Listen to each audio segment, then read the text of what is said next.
सौ वृंदा कौस्तुभ दाभोलकर, टिळकनगर विद्यामंदिर डोंबिवली येथे त्यांचे प्राथमिक शिक्षण झाले. रामनारायण रुईया महाविद्यालयात त्यांनी ग्रॅज्युएशन कंप्लीट केले. त्यानंतर trade wings institute of management मधून ट्रॅव्हल टुरिझमचा कोर्स पूर्ण केल्यानंतर आपली ध्वजवाहक विमान कंपनी एअर इंडियामध्ये कार्गो असिस्टंट आणि ग्राउंड होस्टेस म्हणून ट्रेनिंग पूर्ण केले.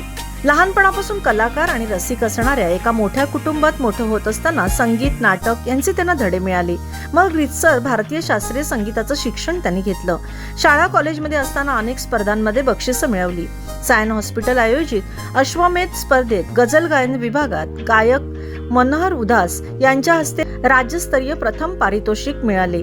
अनेक टीव्ही शोज मध्येही सहभागाची संधी मिळाली. स्टार यार कलाकार उपविजेती ठरल्या. चलती का नाम अंताक्षरी यामध्ये त्या विजेत्या ठरल्या. करिअर चर्चा या ईटीव्ही वरील कार्यक्रमात टुरिझम विषयाशी संबंधित त्यांनी मुलाखत दिली.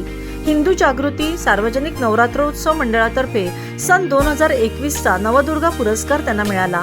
आनंद चॅरिटेबल ट्रस्ट तर्फे 2023चा पुरस्कार त्यांना मिळाला. आज कथ्थक या शास्त्रीय नृत्याचं प्रशिक्षण घेत असून अंतिम विशारद नृत्य परीक्षेची त्या तयारी करत आहे. त्यांना लिखाणाची प्रचंड आवड. अनेक ललित लेख, पदार्थ विषयक लेख, लघुकथा, कविता अशी साहित्याच्या क्षेत्रात त्यांनी मुसाफिरी केली आहे. नुकतंच पदार्थायन फ्रॉम वृंदाज किचन या त्यांच्या पहिल्या पुस्तकाचं प्रकाशन झालं, ज्याला दत्तात्रय सांडू प्रतिष्ठानचा ललित लेखनाचा पुरस्कार मिळाला. तसंच अखिल भारतीय प्रकाशक मंडळाचा उपयुक्त व छंद विषयक पुस्तक निर्मिती गटात द्वितीय पुरस्कार मिळाला. फेसबुकवरचे लेख वाचून आकाशवाणीवर त्यांच्या लेखाचं अभिवाचन सादर करायची संधी त्यांना मिळाली. आतापर्यंत 45 पाककला स्पर्धांचे परीक्षण त्यांनी केले आहे. कलर्स मराठीवरील लज्जत महाराष्ट्राची या कार्यक्रमात 2 पदार्थ दाखवण्याची संधी त्यांना मिळाली.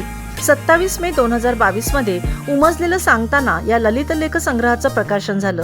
त्यातले अनेक लेख आज विविध स्पर्धा आणि कार्यक्रमांमध्ये वाचले जातात. कथक नृत्यासाठी आजपर्यंत 4 नृत्यनाट्य संहिता लिहिल्या आहेत. त्या नृत्य वसंत उगमापासून सागरापर्यंत मी नदी, कृष्णायन, रंगाई या विषयांवर नृत्य प्रस्तुती केली गेली आहे. चंद्र तुझा आणि माझा या संहितेचं अभिवाचन केलं गेलं आहे. निवेदन, सूत्रसंचालन, कथाकथन, अभिवाचन याची त्यांना आवड आहे. त्याचं शास्त्रशुद्ध प्रशिक्षण घेणं आणि देणं हे दोन्ही त्यांचं सुरू असतं. त्यांना अनेक पुरस्कार मिळाले आहेत. निवेदन सूत्रसंचालनाचे 560हून अधिक कार्यक्रम त्यांनी केले आहेत. त्यात श्री स्थानक पुरस्कार, रेगे पुरस्कार, संस्कृती आर्ट फेस्टिवल, परीक्षा पे चर्चा, युनिटी म्युझिक फेस्टिवल अशा अनेक साहित्यिक सांस्कृतिक कार्यक्रमाचे सूत्रसंचालन करण्याची संधी त्यांना मिळाली आहे. त्यांनी एका एज्युकेशन ॲपसाठी व्हॉइस ओव्हर केला आहे. आवाजाची कार्यशाळा या विषयावर आवाज कसा सांभाळावा, त्याचा योग्य वापर कसा करावा याचं शास्त्रशुद्ध प्रशिक्षण त्या देत आहेत. डॉक्टर आनंद नाडकर्णी यांच्या IPS संस्थेचा ज्येष्ठ नागरिकांसाठीचा उपक्रम सप्त सोपान येथे अभिवाचनाचे सत्र गेले 5 वर्षे ते घेत आहेत. त्यांना फोटोग्राफरची प्रचंड आवड आहे. सतत नवनवीन आणि विषय वैविध्य असणाऱ्या शिक्षणाचा ध्यास आणि जे उत्तम ते करत राहण्याची आवड हेच त्यांच्या जीवनाचं ध्येय आहे. आज सर्वात उत्कृष्ट साहित्य पुरस्काराने त्यांना सन्मानित करताना आम्हास खूप आनंद होत आहे. आपले खूप खूप अभिनंदन आणि पुढील वाटचालीस हार्दिक शुभेच्छा.